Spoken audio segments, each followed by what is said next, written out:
saya berikan, mungkin minggu depan aja ya. Sekarang agak pertama nggak enak lah, suasananya masih belum enak. Minggu depan aja saya akan kuliah agak lama, walaupun jam 8 malam. Ya, oke. Ini nanti akan saya berikan tentang bilayer. Ya, jadi membran GI tract-mu itu terdiri dari 2 lapis. Atas itu adalah cairan dalam lambung. Dia harus lewat membran ini untuk masuk botol, yang di bawah itu darah.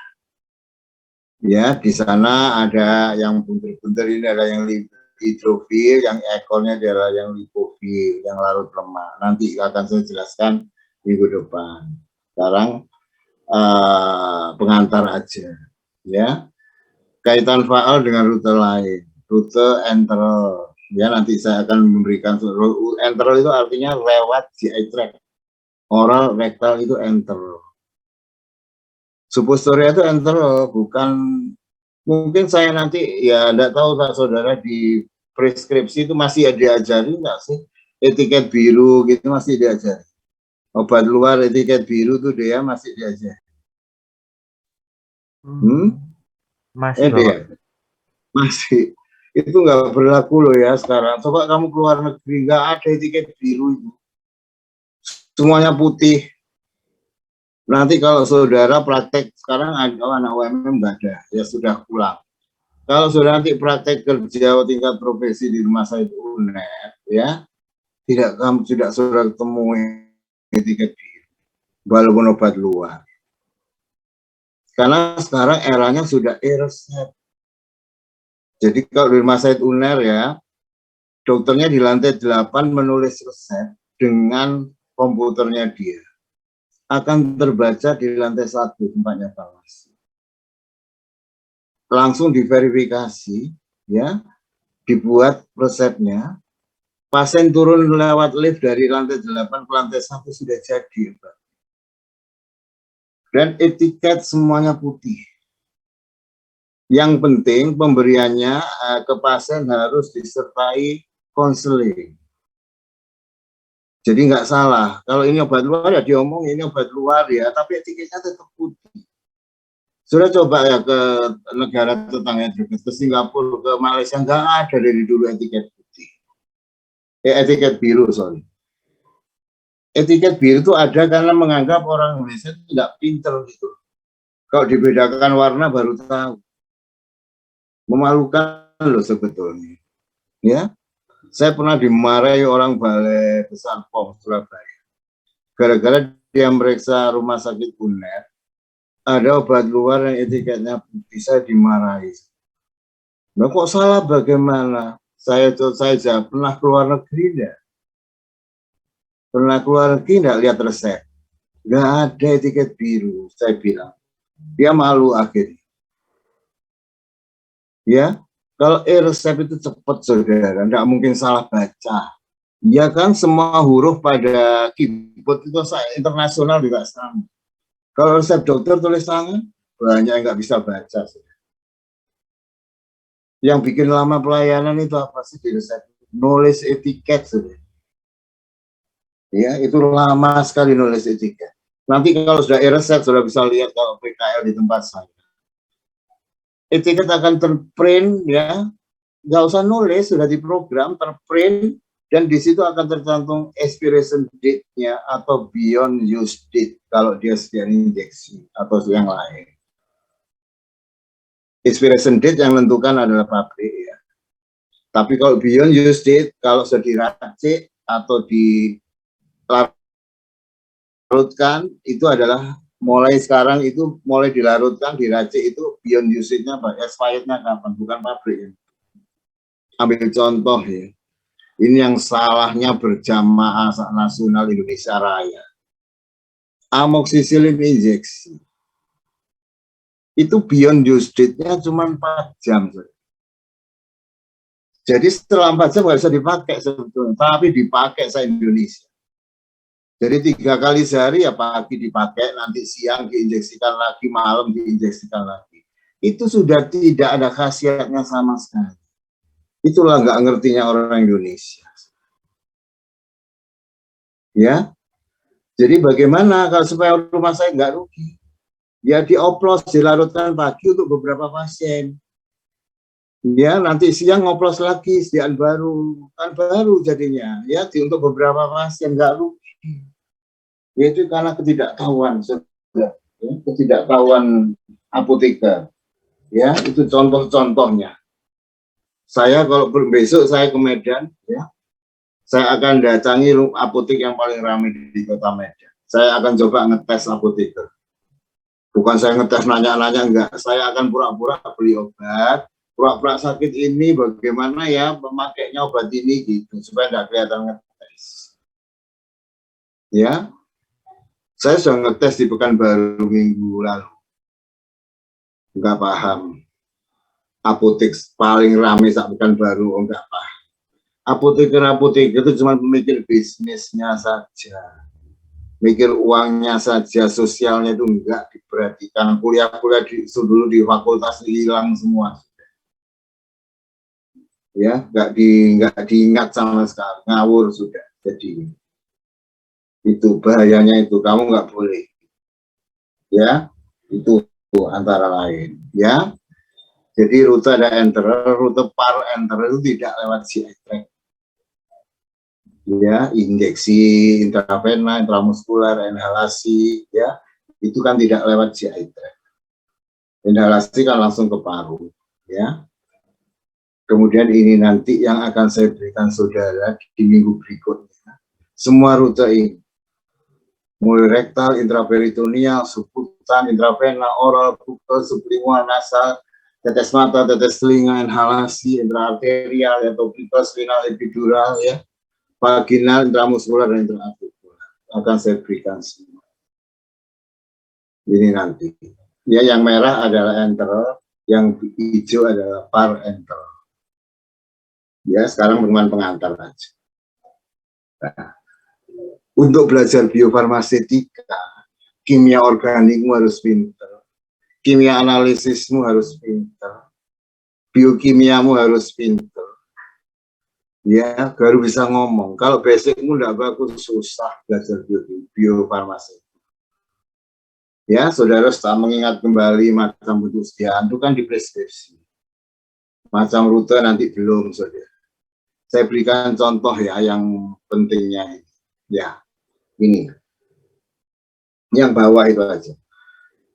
Pada multi drug terapi, kapan obat digunakan?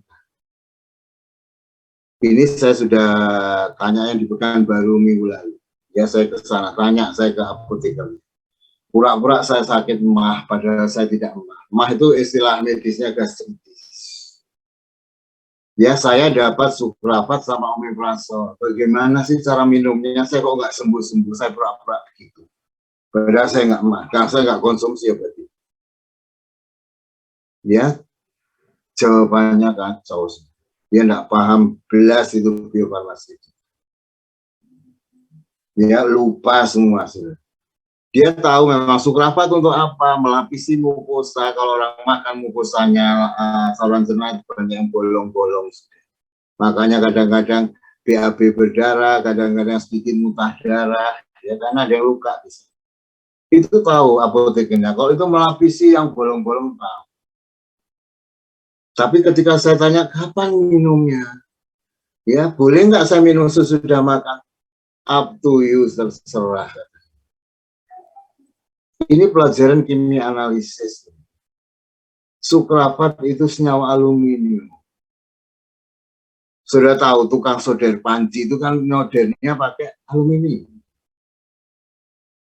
Ya, sama dengan ini. Ya perut kita yang bolong-bolong ini solder sama aluminium. Waktu saudara di kimia analisis, aluminium mengendap pada suasana asam. Saudara nggak menambah HCl2N, baru dia mengendap putih. Itu terapannya di sini. Jadi minum sukrafat harus keadaan perut kosong. Karena perut kosong, kalau saudara perut kosong pH-nya 1 atau 2. Dia membentuk kompleks untuk melapisi mukosa. Biasanya ya sukrafat itu dikombinasi dengan omeprazol atau pantoprazol, lansoprazol, ya, karena untuk mengurangi sekresi asam lambung. Kalau asam lambungnya keluar, lukanya nggak sembuh-sembuh nanti kena asam. Ya, terus saya bilang, saya minumnya berapa lama? Ya sampai sembuh katanya, begitu repot. Saudara, kalau saudara konsumsi yang gastritis, saudara yang punya emak, kalau konsumsi omeprazol 3 hari, pH lambungmu menjadi 4, saudara. Sehingga percuma saudara minum sukrafat, tidak akan membentuk kompleks, tidak mengendap AL itu di pH 4. Itu yang tidak tahu mereka. Ya, itu basic loh itu. Ya, saya beri contoh lagi yang berurutan ini. Kalau saudara operasi besar, appendix khusus buntu misalnya, atau operasi sesar, ya, operasi sesar ibu-ibu itu, antibiotiknya pasti 2, ya. First line-nya adalah gentamicin dan ceftriaxone. Ya, itu ngawur semua, saudara. Apalagi kalau tidak ada apotekernya, perawat itu kan nggak tahu kelarutan. Sama-sama jernihnya di ampul itu gentanya jernih, ceftriaxonenya jernih, dia ambil dengan spek yang sama, dicampur, disuntikkan. Tidak efektif. Kamu kalau kimia analisismu benar, maka akan tahu. Ceftriaxone itu bentuknya natrium, garam natrium. Gentamicin itu garam sulfat.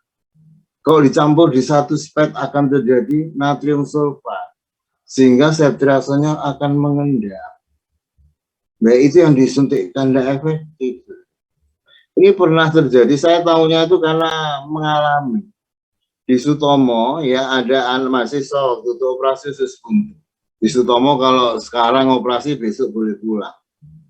Ya, karena antibiotiknya benar kalau di Sutomo. Sutomo itu mikrobiologi klinisnya paling bagus di Asia Tenggara. Sekarang saudara ke Sutomo, ke Gera Amerta lantai 7 kumannya apa di sana tahu. Pavilion Mawar kumannya apa tahu. Di Sal yang murah itu kumannya apa, di Sarap kumannya apa, penyakit dalam kumannya apa itu sudah tahu.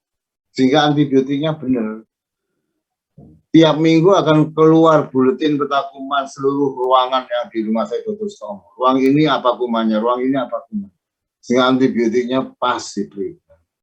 Saya pernah bimbing skripsi 3 orang, operasi usus buntu, ya satu judulnya sama, satu orang ngerjakan Sutomo, satunya di RSSA Malang, satunya di RSAL Surabaya. Sutomo 2 hari pulang, Malang seminggu lebih, RSAL seminggu. Karena ngawur, antibiotiknya asal coba-coba aja nggak pas. Itu kan sudah merugikan pasien. Berapa biaya perawatannya? Kalau lebih, ya kan? Secara ekonomi kan mahal jadi. Itu loh pentingnya. Ya. Jadi waktu itu ada mahasiswa operasi buntu, operasinya siang, besok pagi pulang. Mau pulang tuh badannya masih panas. Dokternya apa? Kok bisa ya? Karena antibiotiknya sudah benar. Ternyata perawatnya yang nyampur tadi jadi satu. Sehingga ada endapan ceftriaxone tidak efektif. Terus dokter pasti nanya, mana yang masuk duluan, ceftrinya apa gentanya? Yang ngomong adalah farmakokinetikmu. Kalau kamu sudah pintar farmakokinetik, akan bisa ngomong. Oh dok, yang T setengahnya pendek masuk dulu dok, nanti baru diikuti yang T setengahnya panjang. Kenapa tidak yang panjang dulu? Pasti dokter nanya. Kalau panjang masuk duluan, yang pendek nggak masuk-masuk. Padahal ini perlu dua-duanya. Ya itu logika. Oke, paham ya?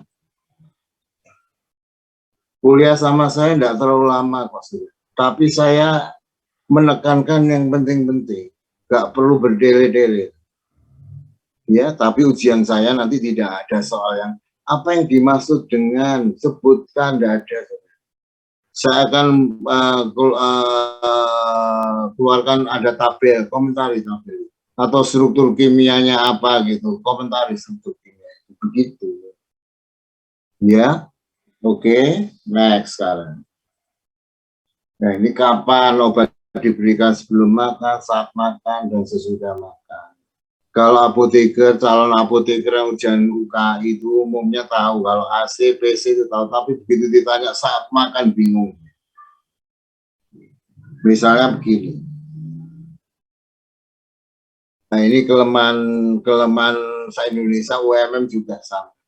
Pelajaran kimia anorganik itu nggak diberikan. Padahal itu penting. Misalnya kamu punya apotek, ada resep kalsium karbonat. Kamu pasti nggak punya.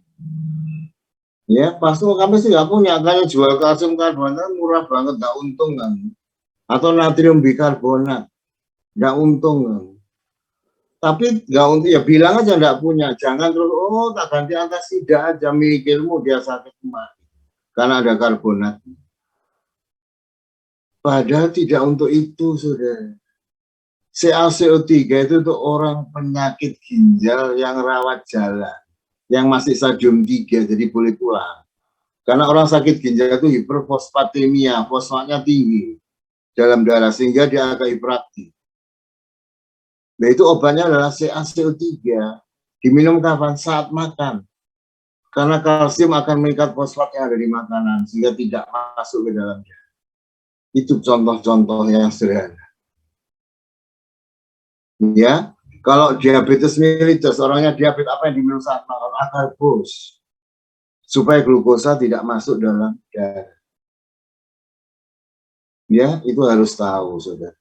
Jangan sok ganti-ganti aja di apotek gitu. Ya, next sekarang. Ini sudah diajari dapar, paling saudara hafal hingga semester bahkan PH soal PKA plus ini hafal, sudah pinter ngitung. Tapi kalau saya ditanya kenapa ketemu 6,2, nanti kalau terapannya bagaimana kalau PH 6,2, itu yang harus saudara tahu. Ya, ambil contoh ini. Sebentar, kok nggak ada di sini? Sebentar. Ya sudah, saya ngomong aja. Ya, misalnya, ya, ada resep phenytoin. Phenytoin itu obat epilepsi, injeksi di rumah sakit ini. Maka saudara sebagai apoteker harus berkomunikasi pada perawat. Suster, ini tolong diinjeksikan pelan ya. Suster nggak boleh ngomong sama orang, ya. Tidak boleh nyapa dan tidak boleh disapa. Obatnya harus masuk pelan, satu pet itu bisa 3-5 menit antara itu masuk. Jangan sampai kebablasan, masuk serut gitu, mati pasien. Terjadi cardiac arrest. Kenapa? Karena pH-nya phenytoin itu adalah 12. Masuk pH darah 7,4. Sehingga terjadi lompatan elektron der gitu, jantungnya berhenti berdetak. Itu gara-gara pH loh. Kenapa dia tidak bisa didapar 7,4? Nanti itu saudara harus tahu bahwa phenytoin adalah diphenylhydantoin. Ikatannya, diphenylnya itu adalah ikatan van der Waals dan hidrogen. Ya. Jadi kalau sudah paksa di 7,4, pecah itu, lepas sudah, diphenylnya dari phenyl sendiri tidak ada khasiat. Jadi phenytoin stabil di pH dia 12, bayangkan. Ya, oke. Selanjutnya masih phenytoin. Kalau saudara ada resep phenytoin suspensi, ya, ada merek Pak Davis dari luar itu yang bagus banget, ya. Itu di botolnya ada Masicwell, ya, Masicwell. Artinya apa? Harus dikocok keras. Bukan sik aja, kalau obat-obat lain sik aja kocok dahulu aja. Tapi ini Masicwell. Kamu sudah belajar fisika farmasi, harus bisa jawab. Phenytoin itu ya harus dikocok keras dan cepat diminumkan. Karena kalau saudara berhenti di botolnya itu 30 detik aja mengkristal lagi. Sehingga yang masuk ke dalam pasien tidak mungkin dosisnya. Efek sampingnya jadi. Ya itulah perlunya saudara belajar semua ilmu-ilmu dasar. Ya. Ini nanti aja ini. Sekarang ke sini. Bioavailabilitas, bioequivalensi. Ya. Ini Nanti saya berikan itu sesudah UTS ya. Jadi untuk menilai absorpsi obat itu sampai berapa. Saudara minum obat 500 mg itu yang masuk dalam darah berapa? 400 kayak 450, nggak mungkin 500 masuk semua. Enggak. Itu yang kita pelajari nantinya di bioaktivitas bioekivalensi. Ya, ini wajib pabrik yang akan melonsing produk baru harus uji bioaktivitas bioekivalensi. Itu sudah aturan internasional ya, Badan POM juga harus menerapkan itu. Tidak layak edar kalau belum diuji. Ya, ini ada contoh kalau ini bioaktivitas bioekivalensi. Kebetulan saya dulu pernah menjadi ketua ya itu di UNER kan ditunjuk oleh Badan POM sebagai Center of Bioaktivitas Bioekivalensi. Di Indonesia cuma ada 4 yang ditunjuk, UI, ITB, UGM, sama UNER. Ya, jadi setiap pabrik yang akan melonsing produk baru harus diperiksakan di 4 perguruan tinggi itu, terserah dia mau di mana. Pernah obat jantung ke Indonesia, ke UNER, ya, ketuanya saya menjadi orang coba. Ya, saya menjadi orang coba. Ya, dicoba menurut aturan beliau harus dicoba pada 12 orang. Ya, yang lain mahasiswa yang saya pakai. Ternyata pada 12 itu termasuk saya, 8 orang itu tidak ada, diambil darahnya tidak ada kadar obatnya sama sekali. Tapi yang 4 orang tinggi banget. Berarti formulasinya tidak bagus. Pabrik nasional kita loh, terkenal, pabrik besar loh, ya sampai kecolongan begitu. Ya, jadi saya percaya karena saya minum obatnya, tapi kok kosong, tidak ada kadarnya dalam darah. Ternyata salah formulasi. Obat jantung itu intinya steroid, ya muatannya negatif. Pengisinya diberikan amilem karena biasa di fakultas dulu buat tablet mesti pakai amilem katanya begitu. Amilem muatannya juga negatif. Negatif ketemu negatif, tolak menolak. Memang di blender nyampur, tapi begitu blendernya berhenti dia tolak menolak. Saya itu terus dicetak kan tabletnya. Saya minum itu tepungnya aja. Yang 4 orang minum obatnya saja kan berbahaya kalau untuk orang sakit. Itu orang sehat masih enggak apa-apa. Ya seperti itu karena enggak paham dia. Ya sekarang harus diganti, kita panggil apotekernya dari pabrik. Harus diganti pengisinya dengan yang bertolak belakang, yang muatannya positif. Kimia organik lagi. Apa yang muatannya positif? Ayo kamu sudah kimia organik. Untuk pengisi membuat tablet, kalau muatannya positif, ya monosakarida kok. Intinya kan aldehid. Kalau polisakarida kan karboksila. Nah, hal itu kan basic banget. Saudara harus tahu. Ya, UMM mestinya kalau ditunjuk harus bisa ini biogas bioekivalensi. Itu menguntungkan saudara. Satu obat pabrik harus bayar kita sekitar 300 juta. Kalau setahun bisa 6 obat kan sudah 1,8 M kita dapat. Harusnya. Ya ini menguntungkan. Ya nanti saya terangkan lebih lanjut nanti di kuliahnya. Kemudian analisis biofarmaseutik. Ini dulu ya saya ajarkan sudah mungkin 10-20 tahun yang lalu di UNER. Saya dimarahi orang kimia analisis. Masa farmasi mau dijadikan dokter apa katanya begitu.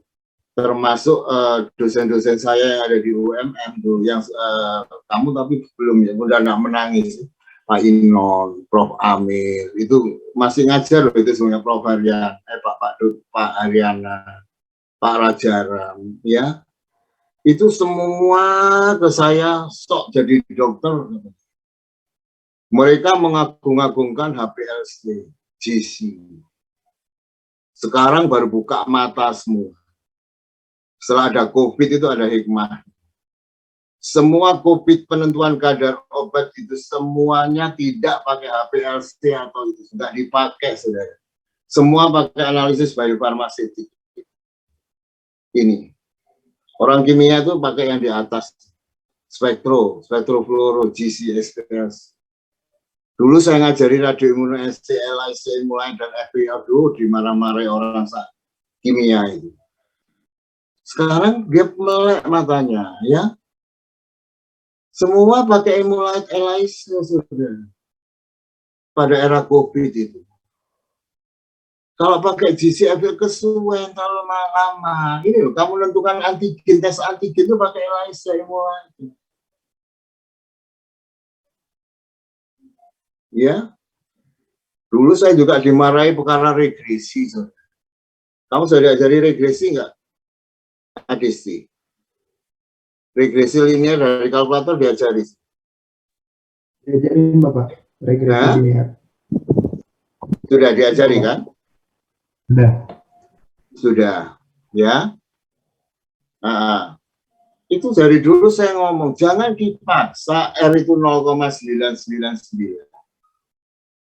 Itu kan kimia, itu kan bahan benda mati, bisa dipaksa kalau benda mati, tapi untuk benda hidup nggak bisa. Saya dulu dipandang sebelah mata, saudara, sama orang-orang kimia. Sekarang, saudara, kemarin COVID awal-awal 2021, saya sudah, saya kan di rumah sakit, jadi minta sampai dosen-dosen semua vaksin. Ya, semua vaksin. Udah ada yang mau, orang kimia terutama. Jawabannya apa? Ngapain vaksin? Wong itu efektivitasnya Sinovac itu cuma 63%. Maunya berapa, Pak Prof? Saya bilang 99%. Jangan menyesatkan mahasiswa, saya bilang. Nanti bikin mahasiswa ngarang-ngarang data ya. Makhluk hidup nggak bisa dipaksa. Sinovac itu ya, bukan saya membelani pemerintah, karena saya ikut uji kliniknya. 500 dicoba di Surabaya di 500 pasien, di Bandung 500 pasien, di Jakarta 500 pasien. Syaratnya uji klinik itu 1000 pasien. Di Indonesia itu 1500 pasien, saudara. Ya. 63% itu sudah bagus banget. Kalau R itu ya, R 0,5 dan 50% itu sudah bagus banget. Jangan dipaksa 0,99. Banyak yang nggak vaksin waktu itu, dosen-dosen UNER dari kimia itu meninggal semua. Kena COVID ini karena saya tahu mereka diabetes, ada yang sakit ginjal, sakit jantung. Ya sudah, ya salahnya sendiri. Ya, nggak bisa dibilang. Ya, karena merasa pinter gitu. Misalnya gini loh, saudara, ya. Prayogi misalnya, 3 bersaudara, misalnya. Kakaknya Yogi tidak pinter belas. Yogi pinter banget. Adiknya setengah pinter, padahal bapak ibunya sama. Bisa beda kan? Bisa beda, karena ini orang hidup, makhluk hidup. Nggak bisa pinter semua, nggak pinter semua, enggak. Jangan dipaksa. Kalau kamu nanti penelitian klinis, R-mu 0,99 itu ngarang sudah. Ngarang sudah. Nggak mungkin 0,99. Kalau benda mati, oke. Ya, buktinya sekarang nurut semua kan, tes antigen, tes PCR, semua pakai ini, ELISA, emulate, dan FPAIE loh sudah. Ya, makanya orang itu harus berpikir ke depan, 10 tahun ke depan tuh kayak apa gitu.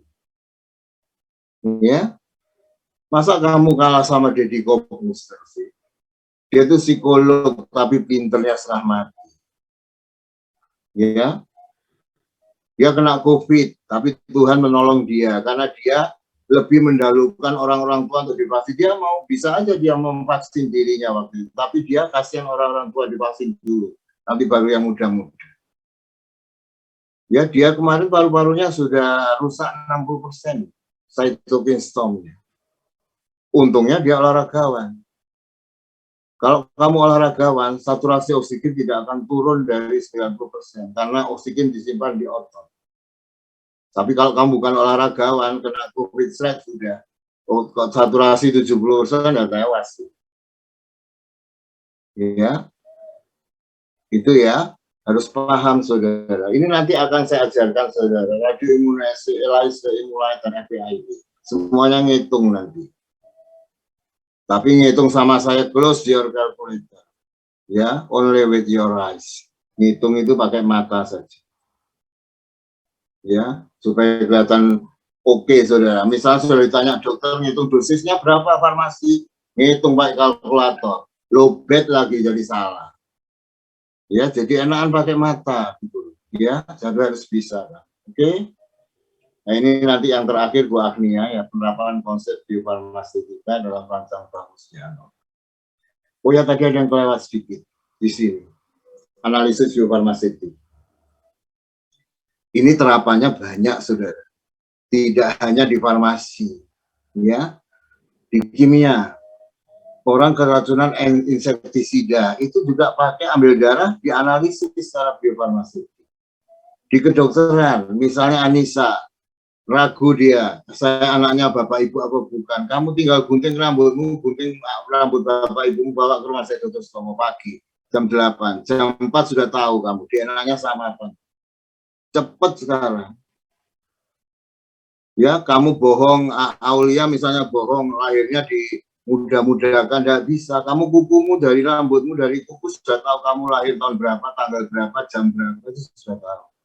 Nggak bisa bohong sekarang. Dan itu cepat sekali, nggak sampai sehari. Ya, semua sekarang canggih. Ya, biokimia pastinya. Ya, biologi apalagi, untuk resisten antibiotik dan sebagainya. Ya, forensik, penyalahgunaan obat, ya, overdosis, itu semua bioanalisis. Di era ini, di era ada PON, ada Olimpiade, itu farmasi laku. Karena setiap atlet yang bertanding akan diambil urin atau darahnya, ditentukan ada nggak dia doping apa. Itu semua bioanalisis. Ya, oke. Kalau ini agak sulit punyanya Bu Agnia ini, ya, karena sebenarnya kimia organik, kimia analisis harus pintar. Nanti ada senyawa asimetris, rasemat dan sebagainya. Membuat formulasi bagaimana? Sebenarnya saya sih harus memberikan ini, tapi saya lagi melatih dosen-dosen yang lain supaya berani, ya, memberikan kuliah.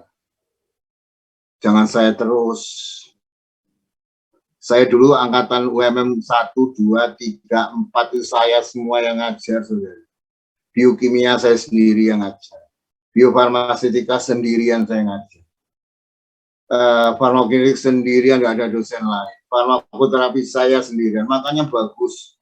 Dulu angkatan 1, 2, 3, 4 itu profesi 100%. Ya, Anissa, fokus Anissa, ya. Kelihatan lo wajahmu dari sini. Kamu ngomong sama siapa? Lagi guyon sama siapa itu?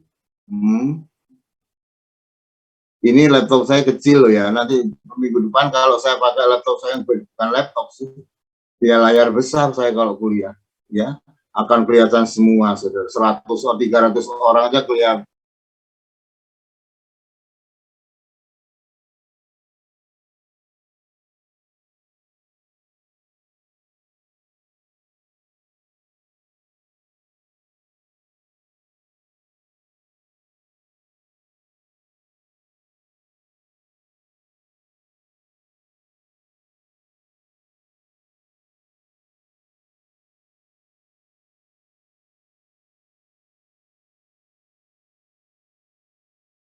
Mohon maaf Bapak, suaranya tidak terdengar.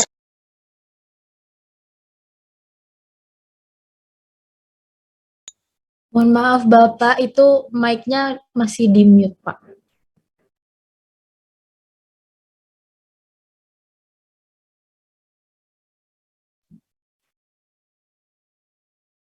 Bosnya siapa sih?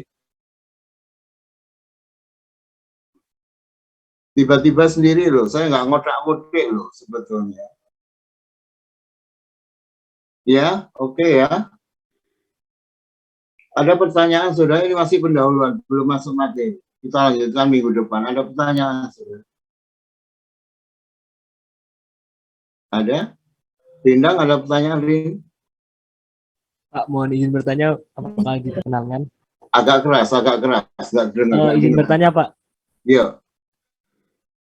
Iya, Tadi kan di slide ketiga mengenai bagian biofarmasetika yang pengaruh formulasi terhadap absorpsi, itu kan Bapak kan menjelaskan kalau misalnya ada salah satu faktor yaitu bahan baku obat bisa berbeda itu kan bisa mempengaruhi absorpsinya. Nah, pertanyaan saya itu kalau misalnya pada sesama obat generik itu bagaimana ya Pak? Kalau obat paten kan pasti terdapat penelitian terlebih dahulu. Sedangkan kalau generik sesama generik tidak, itulah di Indonesia itu generik itu diproduksi oleh macam-macam pabrik itu loh, tidak bagusnya. Sebentar, kok nggak bisa sharing? Nggak bisa share ya? Bentar. Ya, saya ngerti intinya. Gini, makanya kita tuh agak lemah Yogi ya ini ya. Kalau saudara bekerja di Australia, saudara, ya, saya pernah belajar clinical farmasi di Australia. Di sana beredar cuma generik satu, brand satu, nggak ada amoxicillin macam-macam kayak di sini. Ya cuma 2 macam, enak kerja di luar negeri itu. Cuma ada 2 amoxicillin yang beredar, generik satu, yang merek satu. Semua obat kayak gitu, seluruh negara. Kita enggak. Amoxicillin diproduksi 15 pabrik. Badan POM nggak bisa apa-apa, mau nutup pabriknya bisa dituntut dia karena sudah terlanjur berdiri. Kita sudah salah kaprah itu, ya. Ya betul. Kalau nanti produknya beda-beda ya kan ada siapa? Yo, nanti itu ada di brosur masing-masing produk, maupun generik maupun brand. Itu harus nyantumkan berapa onset of action-nya, berapa lama dia mencapai omset maksimumnya berapa, itu harus ditulis. Makanya walaupun generik, non generik harus diperiksakan di 4 institusi yang free tadi. Kita kan nggak bisa di di-stain oleh mereka. Kalau nggak bagus ya kita laporkan nggak bagus. Nanti akan membahayakan masyarakat. Jangan karena kita dapat 300 juta terus dibagus-baguskan, enggak. Tetap kita bertanggung jawab pada masyarakat. Ya, oke. Ya orang banyak nggak percaya sih, ya karena obat generik itu, ya itu tadi. Karena bahan bakunya murah, itu kan produksi PMDN, bukan PMA. Ya, itu umumnya ngambil dari Taiwan, dari India, gitu. Kalau brand itu mesti dari Amerika, dari Jepang, dari Kanada, dari Inggris, itu mahal memang. Ya seperti ini, contoh saya tadi Penitur. Kalau punyanya Park Davis, langsung kejangnya hilang. Tapi kalau dibeli generik enggak sekejang terus saja pasiennya. Ya itu kelemahannya. Ya, oke. Ada lagi? Terima kasih Pak. Yo, Enggak apa-apa, sudah tanya itu enggak apa-apa. Saya malah senang kalau sudah nanya. Ya nanti minggu depan kalau kuliah nanya ya. Oke. Ini kelas A baru praktikum selesai langsung ya tadi ya. Makanya nanti jam 8 malam kan ada jeda, saudara bisa sholat maghrib, makan malam, sholat isya baru kita kuliah. Ya. Oke. Sudah cukup? Oke, saya tutup ya. Saya sampai minggu depan. Selamat malam, jaga prokes ya tetap. Saudara, ini di Malang semua? Enggak Pak, sampun di Ya, Malang. Di Malang. Masih di rumah Pak. Ya. Mayoritas tapi di sudah di rumah, Malang, Pak. Pak. Kalau saudara